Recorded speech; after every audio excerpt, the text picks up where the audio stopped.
You're listening to Last Word Radio, where you get the last word.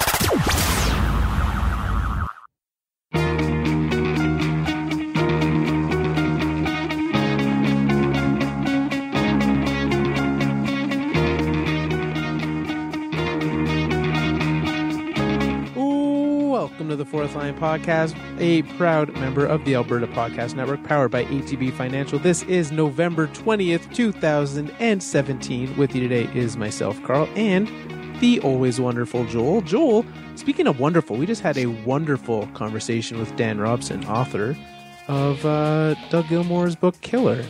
Yeah, I like Doug Gilmour. That was a big part of why we wanted to have that conversation with Dan. We have actually been talking about because we've been doing I can't speak. I was just so excited. No, sorry. What I was going to say was on our Patreon episodes, we've been kind of like taking a person, like a player, not just a person, just like kind of like neighbor. Yeah, we've been taking like a player from past and talking about their career. And we have been talking actually back and forth about doing Doug Gilmour. And I've been trying to convince you to do Doug Gilmour for a long time, and we never have. And then we decided, he put a book out, and we decided to have Mr. Robson on the phone, chat with him for a bit, and it's going to be on this episode. Yeah, so stay tuned for that. That will be coming shortly. But Joel, this week seemed like the week that everyone in the NHL wanted to behave badly. Before I get into that, let's remind everyone about the fine folks at ATB Financial. They want you to know that they listen to you. And like a lot of banks, you think of a bank and you're like, yeah, they just want my money. They take my money. ATB actually wants to know how they can work with you and for you. So head over to atb.com/listens and find out how they can listen to you. Is our podcast on atb.com/listens? I don't think so. But you know where we are? Where? You may recall of a radio station in Calgary, CKUA. Have you heard it? Do you remember that one? The university radio station? No. Okay. Well, we are part of the ad campaign for the network on that radio station. So if you're driving through Calgary, you want to listen to some university radio station, and also maybe hear my wonderful voice, tune in there. Oh, right. And tune in soon for the new and improved Fourth Line Rap. Oh? Did you not get that text message of mine? I did. I was hoping you would have just wrapped it right there. No. Okay. That's going to be... I still don't actually know how you feel about it, because you never actually fully responded to me. So it's either really bad or really good. It was good. Oh, that's good. Yeah. So I've been working with Mike on refining it. Ooh. And when I say I have been, I mean I told him about it, and we realized that we should probably refine it a little bit, because it may talk about doing illegal activities. Uh-oh. And so we need to take that part out probably. Okay. Especially because my idea was to use this rap as part of the ad campaign for the Alberta Podcast Network. Yeah, that we can tone it down a notch or two. Who knows? Anyways, Joel, you know who should have toned things down? The Detroit Red Wings and the Calgary Flames. A whole bunch of stuff happened there. I was watching this game. So was I. And then I turned it off because it was completely out of control in terms of the scoreboard. And you missed, and I was still watching it when everything went to pot. Yeah. It was bad. I don't actually think it was the Flames, though. So, if you didn't miss it, then I don't know what you were doing. What started this whole fight, or what started the whole thing, was it the Witkowski-Kulak fight? Is that what started the bad blood? Okay. So, Witkowski... Because you've got bad blood. This is our musical episode. Witkowski and Kulak got in a little kerfuffle, and I think the Flames might have gotten a little bit upset. The fact that he gave a couple extra punches after the fight was over when he was down. How do we say this guy's name? Witkowski? Witkowski? Where do you think he's from? I'm going to go Canada. Luke Witkowski is from Holland, Michigan. You just threw me for a spin there. You're like, he's from Holland. I was like, that's weird. Michigan. Oh, okay. Yeah, he's not Dutch. Well, he might be Dutch. I don't know. Maybe all the Witkowskis. That doesn't sound Dutch. That sounds like Polish? Yeah, like somewhere around there. Scandinavian something, right? Those aren't the same, but we'll continue. So we all know how good I am at geography. Yeah, that's you picked the country next to where Witkowski's from. You're pretty close. So he got into that fight, and then afterwards, so what led to the actual incident? Witkowski got kicked out of the game, and then as he's walking off, Mr. Matthew Tkachuk decides to give him what was labeled as a spear. I don't know why they called that a spear, Joel. Can you enlighten us? I prefer to think of it as a scraping of the stick. Just a gentle caress of the lower calf. Yes. Yeah, that's essentially what it was. It was barely more than that. And somehow he got a game suspension for it. A game! Yeah, like Matthew Tkachuk certainly did more in that than just, entice. There were some words that were said, but nothing he did in that was worth a suspension. Let's all be very clear on what type of player Tkachuk is. He is especially dirty. But in this case, I'm not sure he was. Yeah, this was annoying, sure. Like, maybe your calf is very sensitive and you don't like it being touched. That's fine. Childish? Probably. Quite, yeah. But I don't think you can be suspended for being childish. No, because I'm sad I don't know. I'm trying to think of a player that's childish that would have worked really well there. I can't think of it. Brad Marchand would be suspended all the time. Boom, brought it back. Fixed it. Yeah. Luke Witkowski left the ice, started heading to the locker room after he got touched in the leg, came back onto the ice, and then was quickly shoved off. By leaving for being kicked out of the game, he was kicked out of the game at this point. For leaving and coming back, he got an automatic 10-game suspension. Now, by the letter of the law, yeah, that's a 10-game suspension. But do you honestly think, like for me, nothing that happened there was worthy of 10 games. Because if we look, we'll get to the next one. The next incident, this was only the first of 2 10-game suspensions handed out this week. And the second one was way worse. The fact that these are on par is what makes it, the fact they happen days apart points out how ridiculous this is. I actually, surprisingly, am going to disagree with you. I believe that him leaving the ice and coming back is as bad, if not worse, than what I don't know if it's worse. It's not the same. It's tough to compare. And I get you there, that you're saying like what Gudas did was way worse. Sure. But in a different sense, Witkowski, is this... No, that's the guy. Yeah. Who's Witkowski? Is that the guy from Monsters, Inc.? Mike Witkowski. Mike, I don't know. Anyways, this guy, I actually think by you coming back on the ice after being escorted off by a referee, like, that's bad to me. Because you were escalating and he was coming back on the ice to settle the business. He wasn't coming back on the ice to be like, I just want to say a couple more things and then I'll go and have my peace. No, like he was coming back to fight. You left. You should not be coming back. I actually have no problem with the 10-game suspension. I'll take it back in saying that this was worse than Gudas. Like I'm not like I think it. I do think the result wasn't, but the potential for it to be is so high. Like the potential, because like you are distinctly ignoring, you're escalating something when emotions are already high. You're escalating a problem.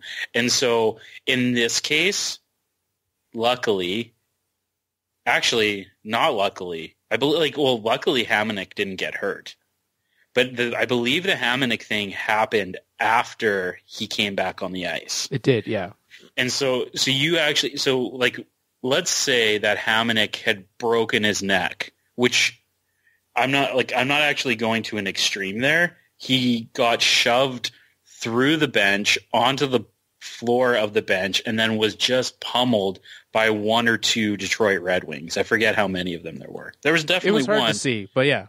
So there, no question that you had opportunity for Hamonic to get really hurt there.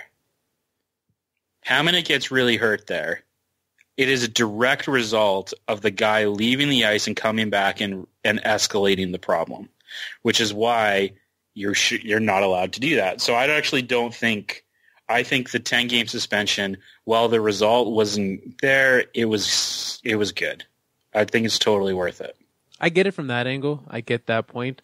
I think just because we look at it, maybe then my point should be, and I definitely let's get into it. Radko Gudas got suspended 10 games for two-handing Matthew Perreault of the Winnipeg Jets, which we've seen stick infractions get penalized mightily in the past, and his slash on the neck, which again, a very sensitive, dangerous area.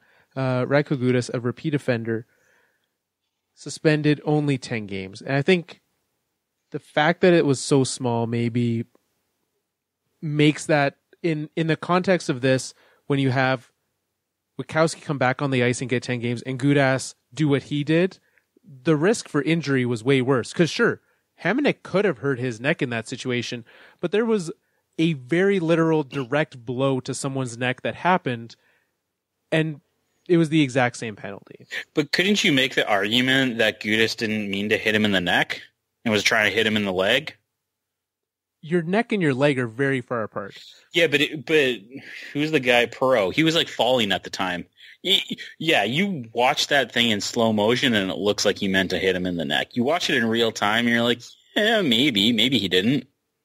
Like it was way too quick to say, yeah, he meant to hit him in the neck. I don't know. Gudas is a super dirty player. He probably did, but I could at least say, I don't know if he was just trying to slap. Like, is it? And then the question becomes: is it worse to two-hand a guy in the knee or in the neck? Like, is there an appropriate part to two-hand someone? Yeah, probably not. Like, you should probably get suspended at least 10 games, if not more, no matter what. But I think injury risk is the same. If you're comparing the risk of what's going to happen, anytime you have angry hockey players, they do stupid things.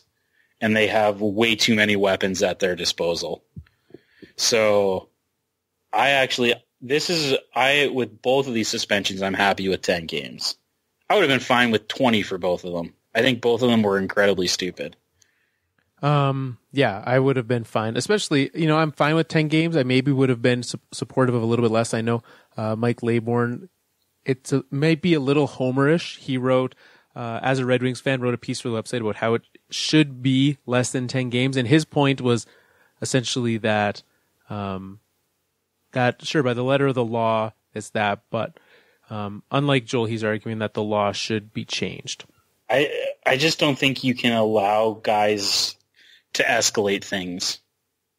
And I get that. Lesser penalties. I think 10 games is a fine amount of time. I don't think 20... Again, I wouldn't have been upset. If you actually want to take a stance and get these things out, if you want to get that slash out of the game, you sit Radko Gudas down for half a season.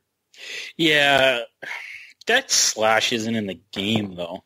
It's in his game. It's in his game. That guy just need what I mean. Like you want to make the game safer. You want to get that part out of it. You have to just go after the players that are doing it. Yeah, Johnny Gaudreau is not going around two-handing people. Well, he could be. We just don't know. He's so small. just gentle. So, yeah, I don't know. Do you think what teams does Gudas play for again? I forget. The Flyers? They're not going to miss him. Like, do you think? Like, okay, here's a question. Like, if you were, let's say, you were the GM or the owner. Yeah. What would you do? I'd be upset. Would you just be like, yeah, you're not playing for us anymore? If you could do that, sure. Like, why not? Send him to the AHL. Okay. Gudas is making like $3 a game.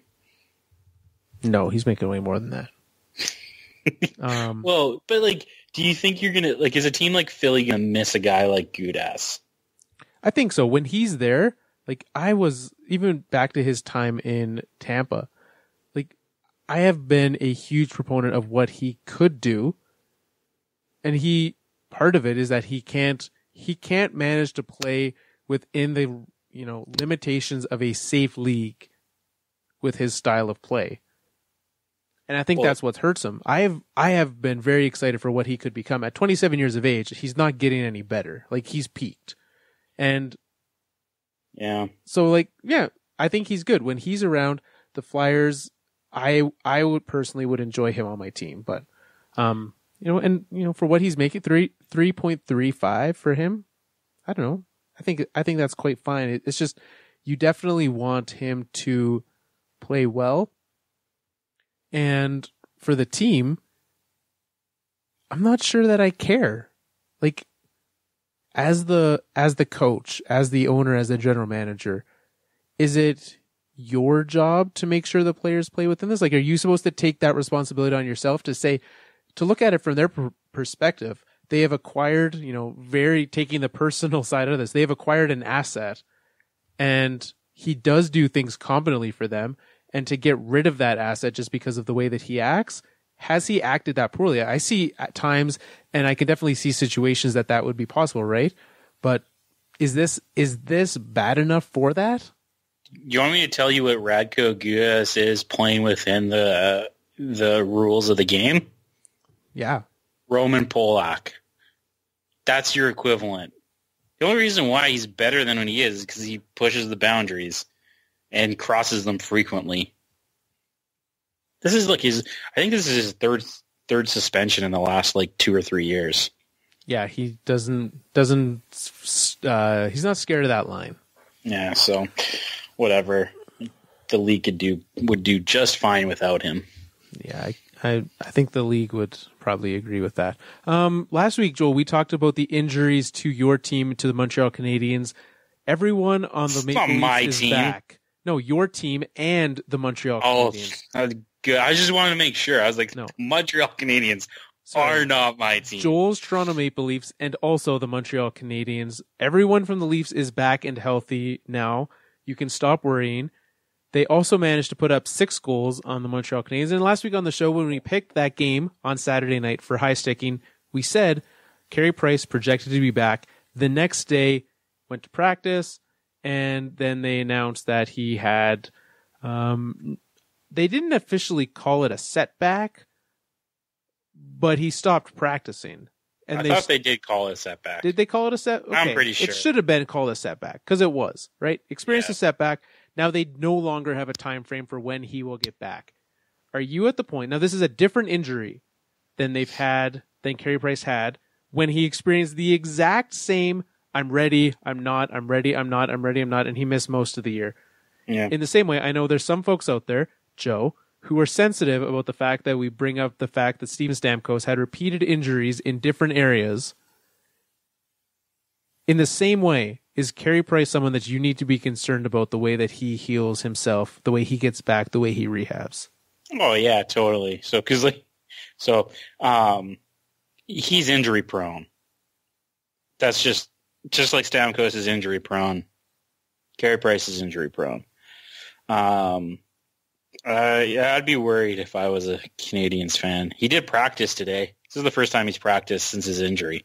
Now, what do you think? What should they do about it? Like, because there have been claims all throughout the Twitterverse, throughout the internet, like people legitimately talking about trading Carey Price. Oh, that's crazy. The Montreal Canadiens cannot afford to give up their best player. When he is healthy, when he is good, he wins them games. He takes them to the playoffs. He wins them playoff games single-handedly.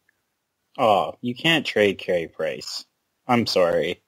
Like, no one, not only do you not want to trade him, he's untradeable. Because the value that you need to get from him in order to trade him, no one is going to pay because no one views him as valuable as you do. Right.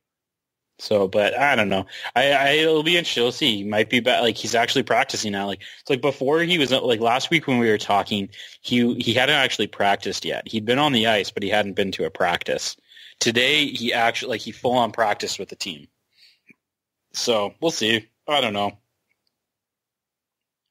I'm not an injury expert.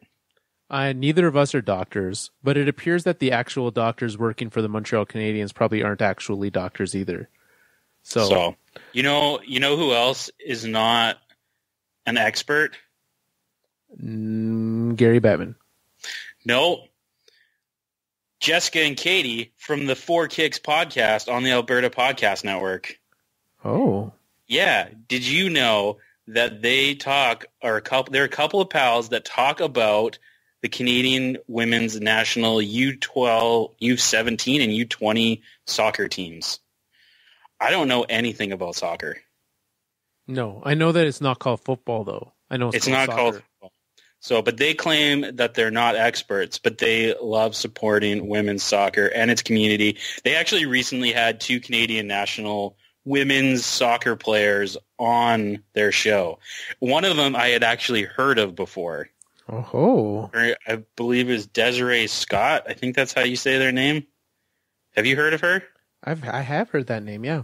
Yeah, so anyways, you can go check them out on the Alberta Podcast Network. 4 Kicks podcast. They're like us. You can find them anywhere podcasts are found.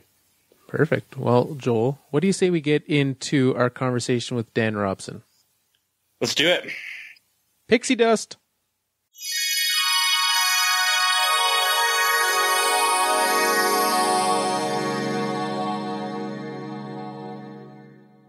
Welcome back, everyone. We are very excited to have with us today Mr. Dan Robson, co-author of Killer, My Life in Hockey, story of Doug Gilmour. Dan, welcome to the show.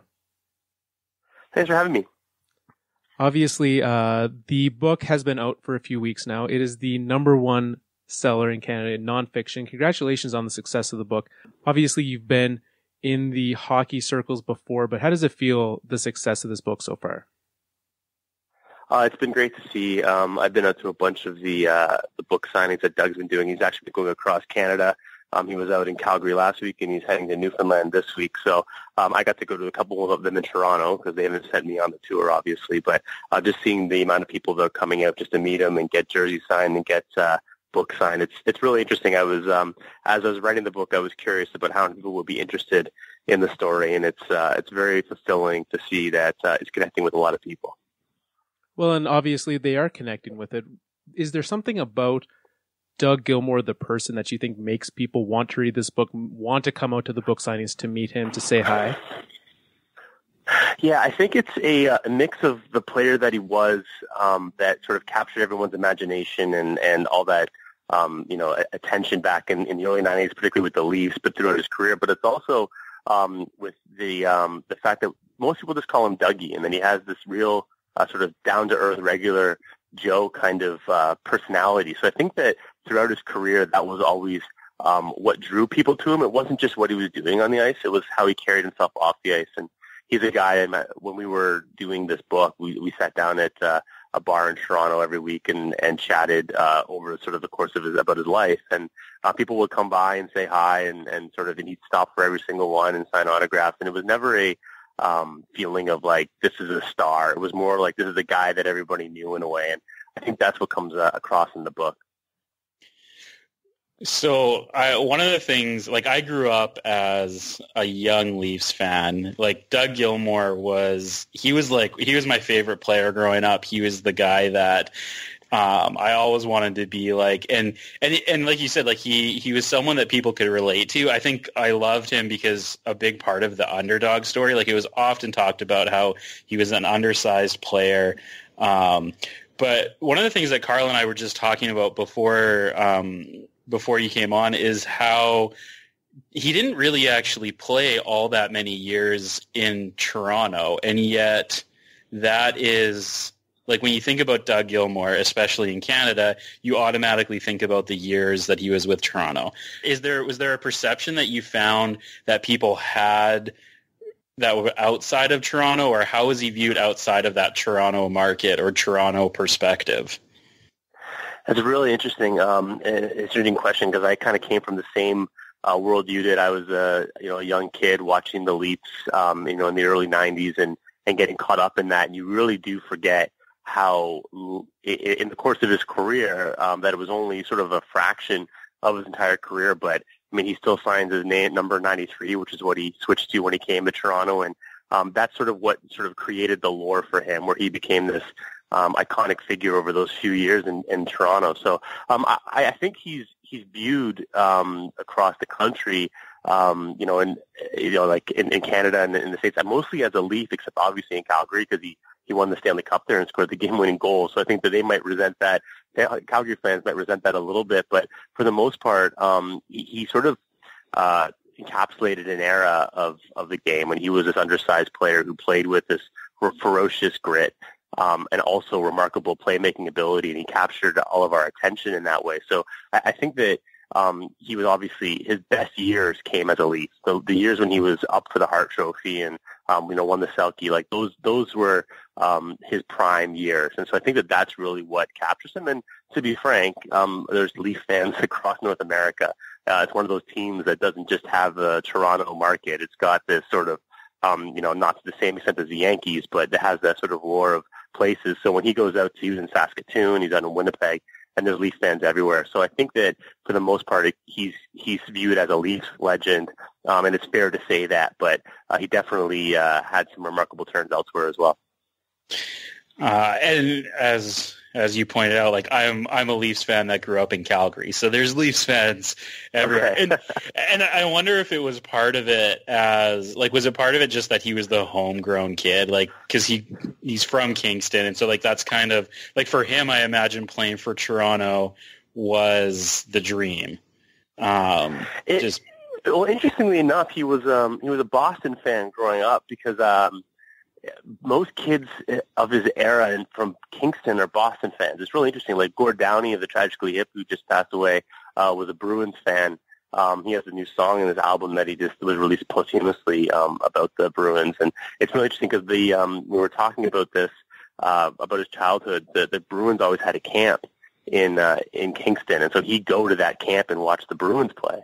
And obviously Don Cherry has his Boston connection, and Wayne Cashman was also from Boston and from Kingston, and a few other Bruins players that Doug grew up watching. So Toronto was still, though, the place 3 hours down the road that his parents could get to, and that sort of had that. I mean, obviously the Leafs have so much lore around them, so he was thrilled to have the opportunity to come and play for Toronto, and it was important for him because I think what it meant to him more than anything was that he was going to be close to his family. His parents were incredibly important to him, and they were able to come down and basically be at every single game that way, so that mattered. And then also in terms of why people loved him, I agree. I think there was sort of this, this kid from a blue-collar family in Kingston, kind of making it big and finally giving Leafs fans something to cheer about, which really played into it. Yeah, and definitely. He was, a great part of those Toronto Maple Leafs teams and a huge part of what they had going there at that time. And I think that's why I'm not a Maple Leafs fan. So, but for me, even okay. I look at him as a Maple Leaf. And you look right at what he did there. So for sure. In writing this book, how did you get connected with Doug? Did you know him beforehand, or did you guys kind of meet up to write the book? No, I didn't know Doug beforehand. I was actually at his induction for the Hall of Fame when I was writing a story about Gordie Howe, who was there for his son Mark, and I sort of saw him for the first time. And when I met him, at that time, it was just sort of as a nervous young reporter interviewing him in a scrum, getting a couple quotes and moving away. And then since that time, I've written a couple of books, and I had most recently written a biography of Pat Quinn, who the coach who had passed away, and that was with Penguin Books. So that opportunity, sort of getting a couple of those experiences, sort of gave me sort of an in with the publishing world, and I have a literary agent who sort of is sort of always out there kind of looking for different opportunities, and he actually had been trying to get Doug on board for a book for a while, and then I think Doug says this many times in his interviews that he's been asked to do a book, since he retired, basically, and finally he decided it was the right time, and so we just kind of got connected through my literary agent, and we chatted by phone and then met in person, and then Doug decided he wanted to work with me on it. So it was really it wasn't sort of a collaboration out of a friendship or anything like that. I mean, we've become friends now, and it was a great opportunity working with him, but we were basically strangers before we started. Well, and I think, that's kind of part of what I find interesting is a lot of people, the book is called Killer. That was his nickname, but off the ice, he definitely did not have that killer persona. As you got to know him better, how did your kind of perspective of him as a person evolve from what we saw on the ice to Doug off the ice?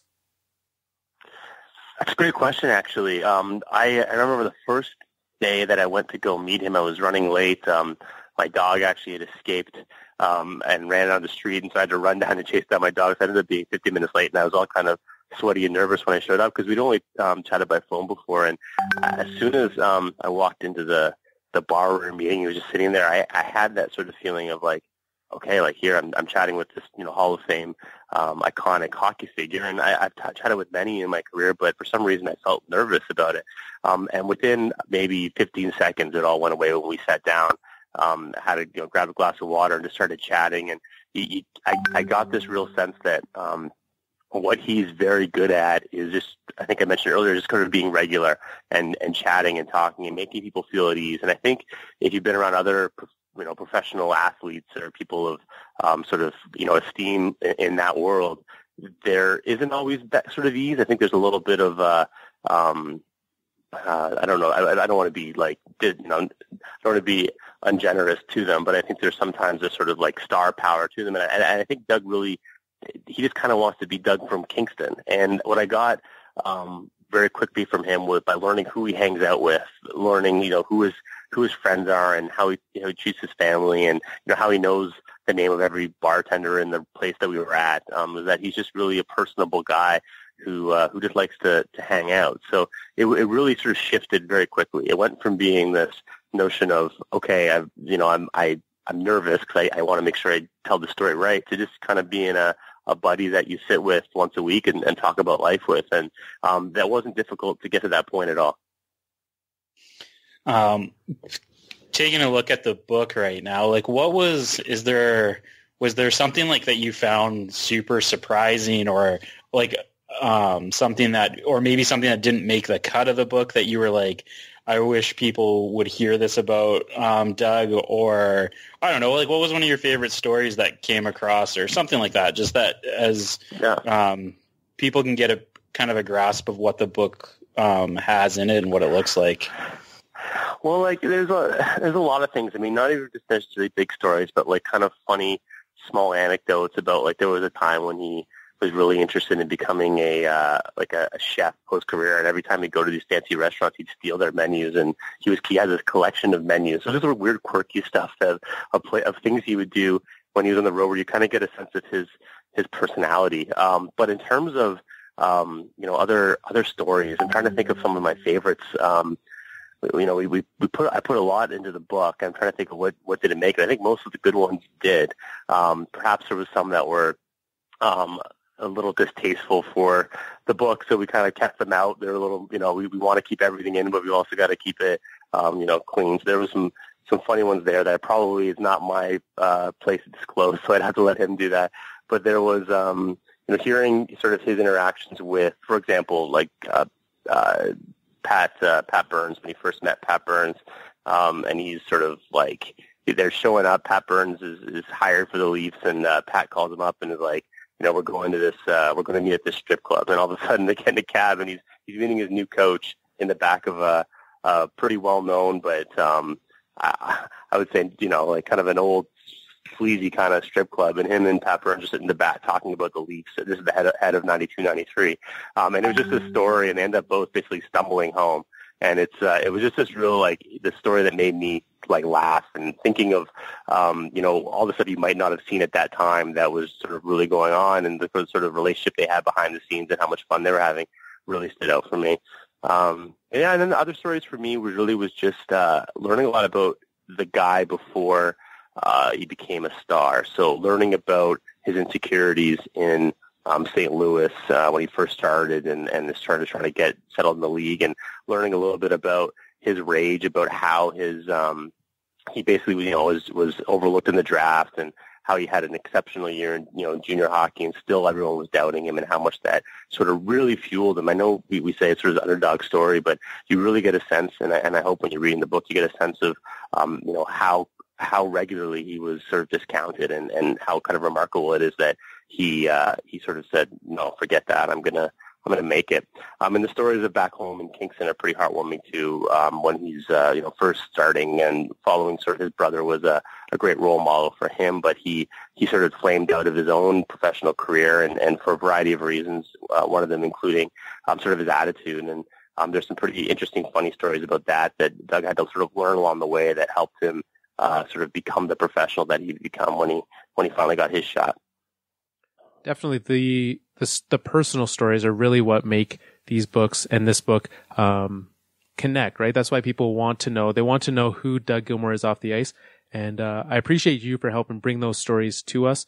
If anyone wants to get this book, obviously as a bestseller, you can find it anywhere. I walked into the University bookstore in Calgary here. It was there. If you go into any of your local bookstores, it should be there. Also, if you want to find more of Dan's work, head over to @RobsonDan on Twitter, or danrobsonstories.com. You can head over there, see all of his great work. Dan, thank you very much for the book. Thank you very much for coming on to chat about it. And best of continued luck as you go through with the book tour and into Christmas. Thank you so much. I really appreciate it. Thanks for having me on, guys. Yeah, thanks.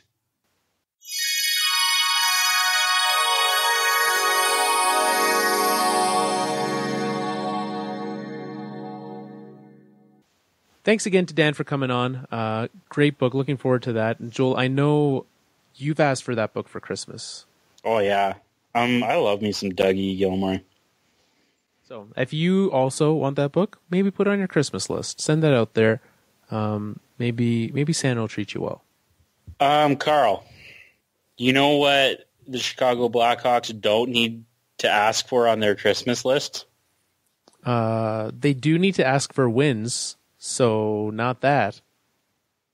Outdoor games. Another one for them. Another one for them. They play in at least 6 a year. Yeah, I believe all of their home games are now actually being... I think they're just going to take the roof off of the United Center. That's what it's called, right? I don't know. Sure, let's go with the United Center. If it's not, too bad. It is now. Because we make those decisions, right? Now, I know that your opinion of outdoor games is much less excited than me, right? Like, you're still of that opinion, right? You still don't really care? No. I honestly forgot outdoor games were a thing until I saw that the Blackhawks got another one. Me, the guy who, like, would make it appointment television, I don't even care anymore. Like, yeah. You have ruined it for me, Gary. I no longer care about if there's an outdoor game. Now, don't get me wrong, if there was an outdoor game in Calgary, I'd be there, right? Like, I would want to be there. And that's what the NHL's goal is with this. Their goal is they make big money from how many people are there, the experience, right? All the other events that they have surrounding that weekend. They host a lot of them, but for me, this is what does it. And the fact that they're starting to play these games in very non-traditional locations. So, because if they continue to have them in Chicago, then I would get it. Right? Like, if they just kept having them at Wrigley or at Soldier Field, then I would get it. I'd be like, okay, like, you're done. They've played 2 games actually in Chicago themselves, though. Right. Is this one actually in Chicago again? No. So this one is at the University of Notre Dame, at the football stadium there. Okay.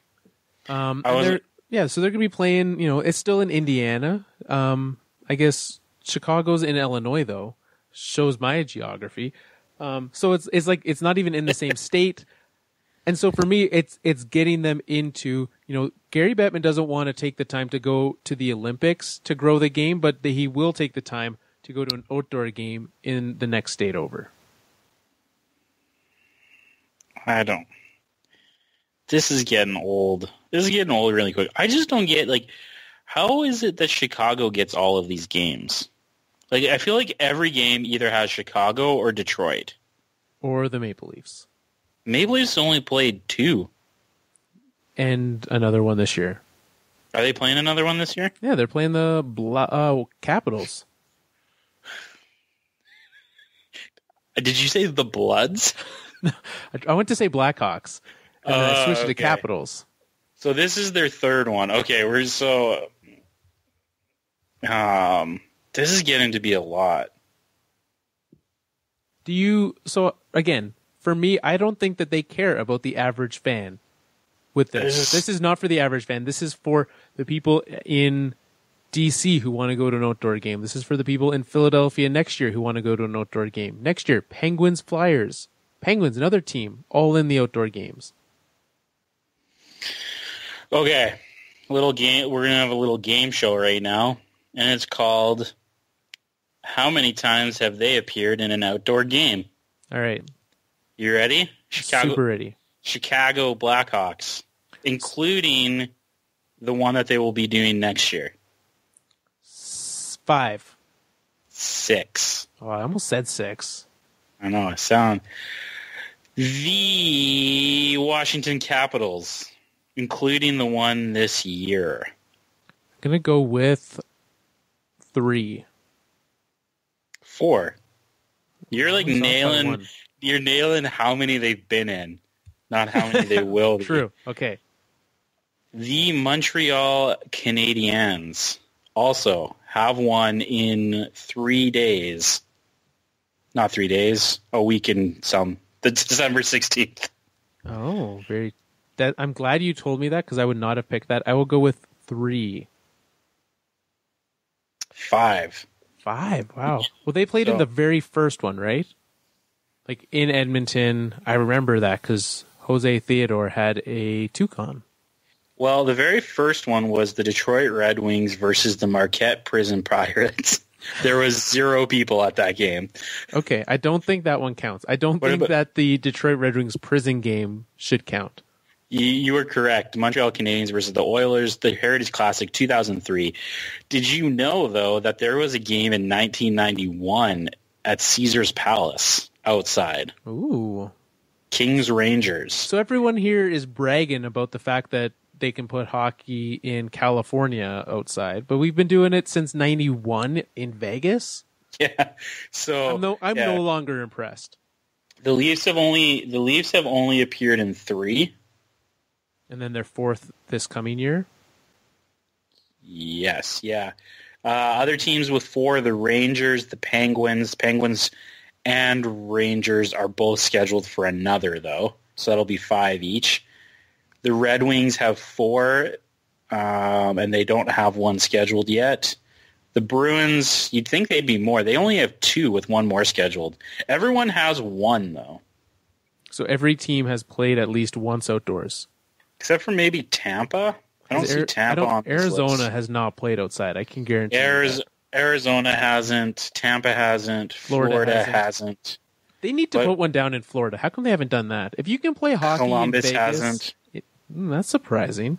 Columbus hasn't, but all the Canadian teams have, including the Jets. They played last year. It's pretty much everyone has. It's weird. Yeah, they've got to spread out. Anyways, all that to say, Uncle Gary. Do you want to know the most surprising one about Montreal? I do. All of them on the road, including this year's. They've never played one in Montreal. Well, where would they, play at the Big O? I don't know. I don't know anything about Montreal. I think it's just venue is probably the biggest issue there. Anyways, let's talk about something else, because this is depressing. there was a lot of people who had a great week. One, Nathan McKinnon. My teams, my bandwagon team, my real team, lighten up the 3 stars of the week. Nathan McKinnon, number 3. Teuvo Teravainen, number 1 star of the week. So they've been doing well over in Carolina. Yeah, it's they heard you. They put that on the old bulletin board, and they said, Joel from the 4th line thinks we can't do this, guys. They went out and won 2 games, 1 point back of a playoff spot. I feel vindicated. They did drop, though. To be clear, they did drop to last in that division also since we've talked. It was a bit of an up and down week. Can you at least... In a division where first place to last place is currently separated by 5 points, I'm not too disappointed in that. Yeah. So you also sent out the picture with all the, I don't think it was the division, because that was what we talked about last week. You sent it out with a bunch of teams that I was like, I don't care if they're better than those teams, like Boston and the Sabres. I think were in that, and I was like, nobody cares if you're better than the Sabres. Yeah, that was, that's not. I sent you the wild card standings. Okay. So that wasn't very exciting. But yeah, we'll see. You still think they'll make the playoffs? I do. One of the teams that they were catching this week, though, had a very surprising week. The one and only New York Islanders. Now they had a great week. Now here's the thing: they had a great week. They also lost to the aforementioned Carolina Hurricanes. They also beat them, but they did beat them. That's what we call a split. Yeah. So they split with the Hurricanes, but then they beat the St. Louis Blues. They are good this year. And they also beat the Tampa Bay Lightning. So those are the 2 best teams in the league so far this year. And they're just handing out losses to the Islanders. Yeah, the only teams that are above the Leafs in the standings. Yeah. Just like to point that out. Wow. I hope it's still like that. If it's not, I'll be very sad. It's still like that for now. Yeah. Now you are tied with the Coyotes, so I think I would maybe hedge your bets on that one. Hey, everyone loses to the Coyotes eventually. That's what are the Islanders? Like, they are a team I don't understand their identity so far this year, because they have been so hot and cold. They're, middle of the pack. But then they went out this week and they beat the Lightning, who have looked fantastic. They beat the Blues, who have looked slightly less fantastic, but still amazing. Like, who are the Islanders? I don't know, but I think your hot and cold description is perfect.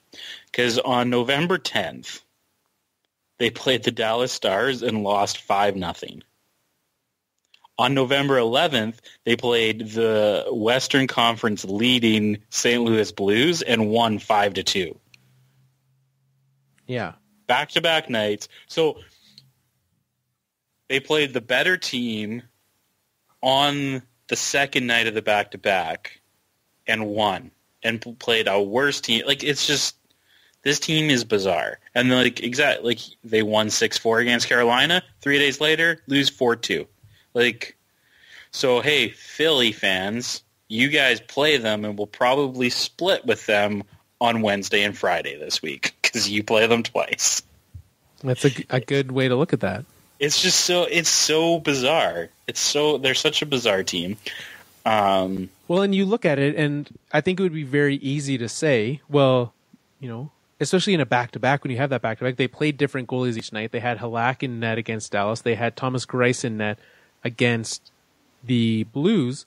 But these guys have been splitting time. They've, Greiss has played 10 games, started 10, Halak started 10. That's literally a 50-50 split. And their stats are almost equal, right? Like, save percentage about 8 points apart, goals against the same, and we could get into fancier numbers than that, but essentially, like, they've performed equally so far this year. And so I think you look at this and you say, well, like, what can this team do? We've seen what this team can do. They just went out and they won. And surprisingly, won without Jonathan Tavares being the best player on the stat sheet. Yeah. And that's when you know that a team is someone that you need to watch out for. Because sure, I would not be surprised if you told me that the Islanders put up 5 goals. How many points would you assume Tavares had? 3 at least. I would assume at least a goal and an assist, right? Yeah, but I'd say on a 5-goal night, I would guess 3. Yeah, like he had 1 goal that night.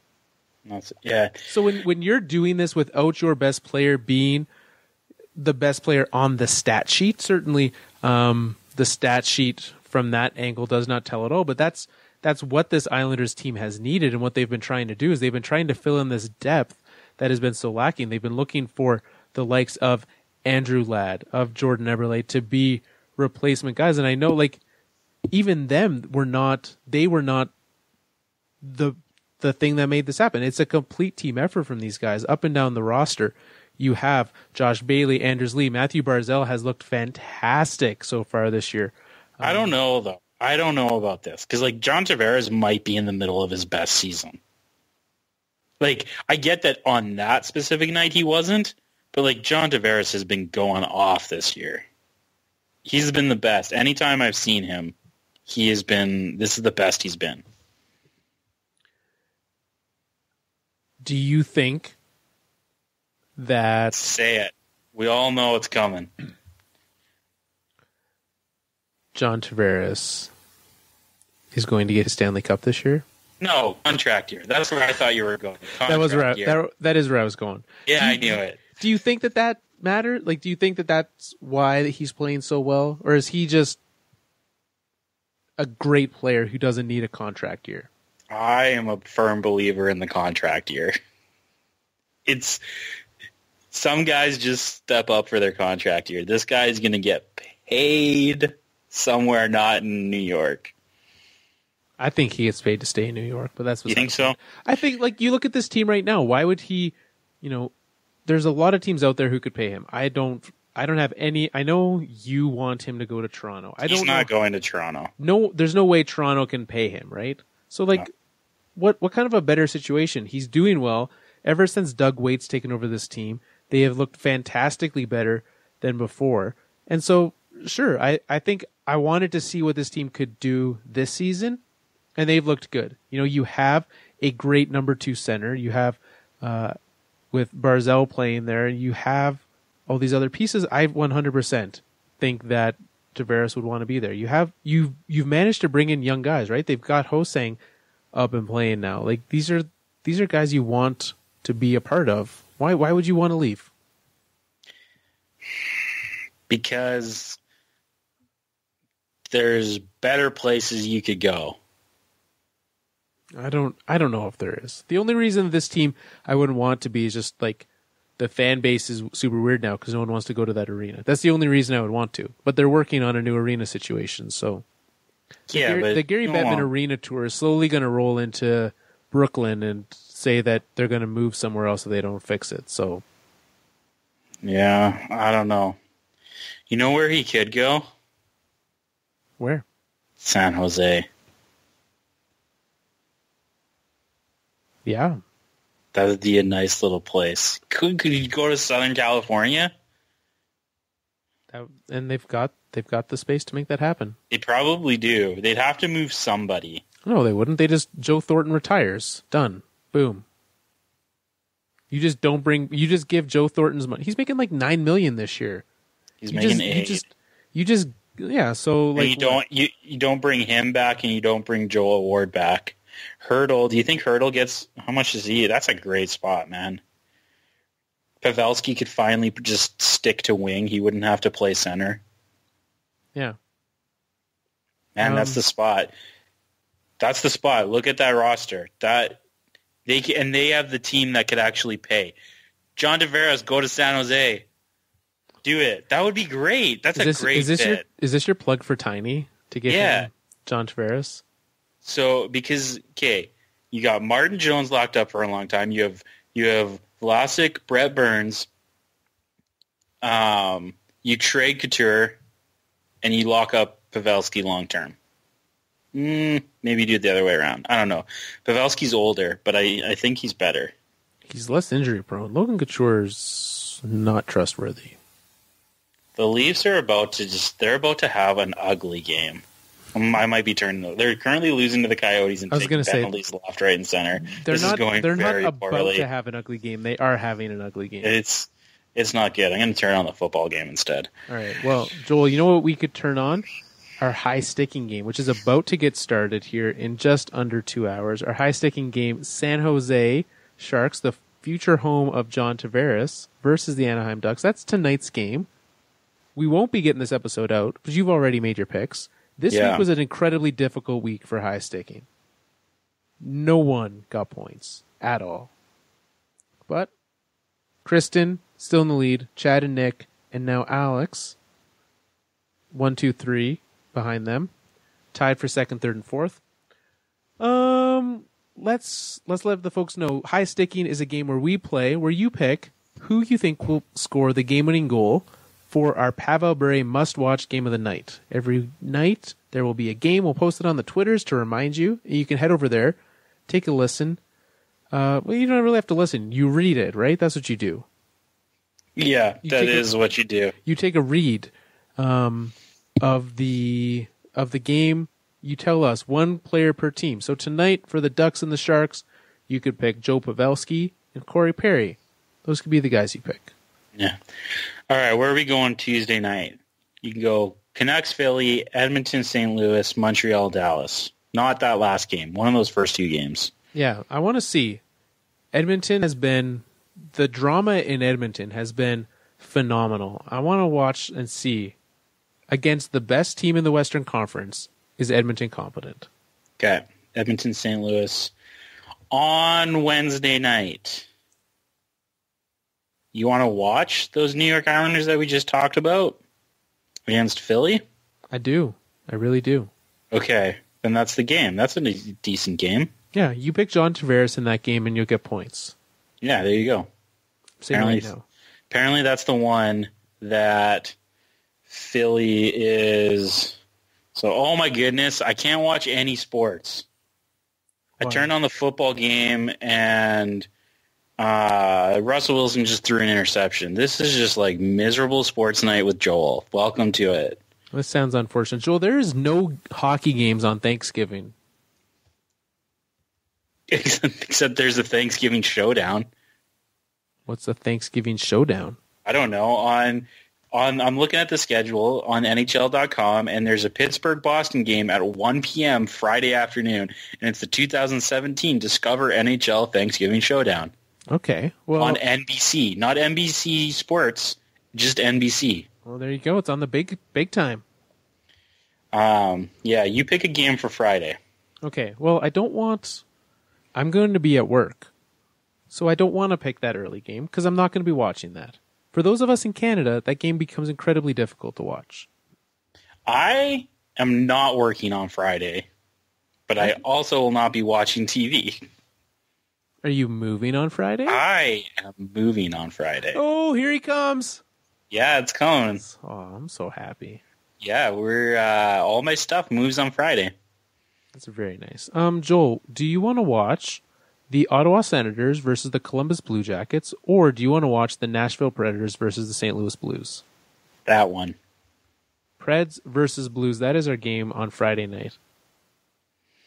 Saturday, what do you got? I don't know. I'm trying to look up something to do for Thanksgiving, but you pick a game Saturday. You tell the folks. I have a plan for Thanksgiving here. Okay. Saturday night, there's I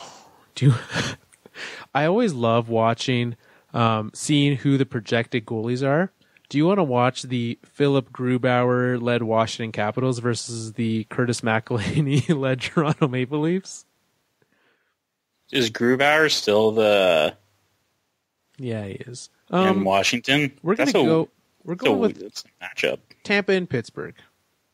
Okay, I like that. I like Tampa. I like Pittsburgh. It's a couple of fun teams to watch. Sunday, the last day of the week, there is 3 games to choose from, Joel.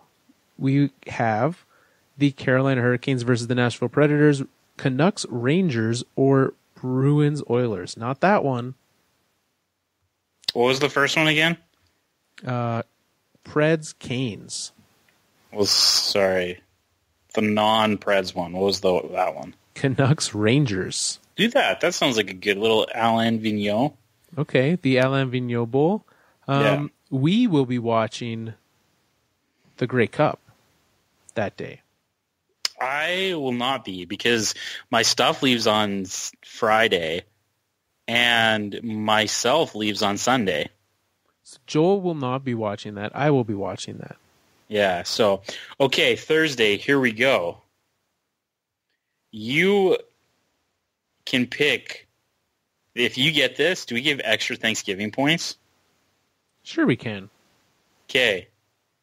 Do you want to see the Hamilton Bulldogs versus the Peterborough Petes or the Ottawa 67s versus the Erie Otters?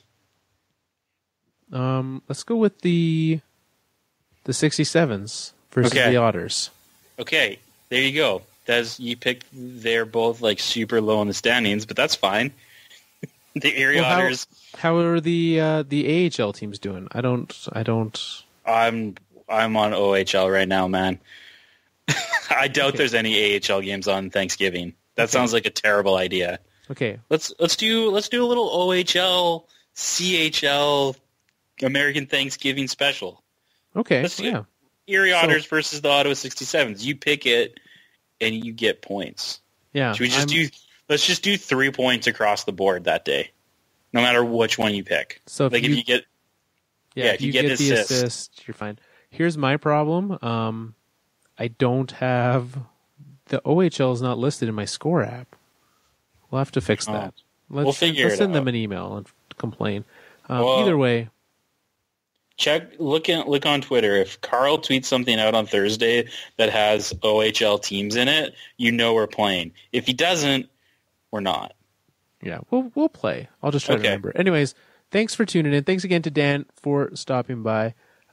You can find us to Play High Sticking on Twitter at Fourth Line Podcast, Facebook.com/The Fourth Line Podcast, Patreon.com/The Fourth Line Podcast. Our Patreon episode came out last week. What did we talk about, Joel? I don't know. We talked about... I don't remember that far back. TV theme songs. We talked about which dinosaur would win a Royal Rumble. Oh, yeah. There's a lot of listener questions. Yeah, a lot of listener questions, which is the goal of that show. If you have questions that you want to ask, send them in. They'll be on our Patreon episode. Also, I said Facebook. No, thefourthlinepodcast.com, where you can check out all of our information. It's all over there. Subscribe on iTunes. If you want to leave us a review, if you think we're awesome, please tell everyone. If you think we suck, just send us an email and tell us we suck. That's fine. Yeah. Is that pretty much it? Are we done? Yeah, I think that brings us to an end of an action-packed episode. Yeah, we're going to go record a fifth line now, like Thanksgiving special. Ooh, that sounds delightful. Do you have any turkey made up? I don't. There's currently zero food in my house, so as soon as we're done recording, I'm going to go get food because we've gotten rid of everything. What was I going to say? What's on the fifth line? We're going to talk a little football. We're going to talk a little Black Friday. Ooh, are you doing some shopping? I know your house is packed up. You might need some pots and pans. Yeah. My Seahawks are now losing 14-0. This is like, seriously, don't cheer for any of my teams tonight. Well, it's miserable. Well, Joel, let's end the show before it goes any more poorly for you. Boom City.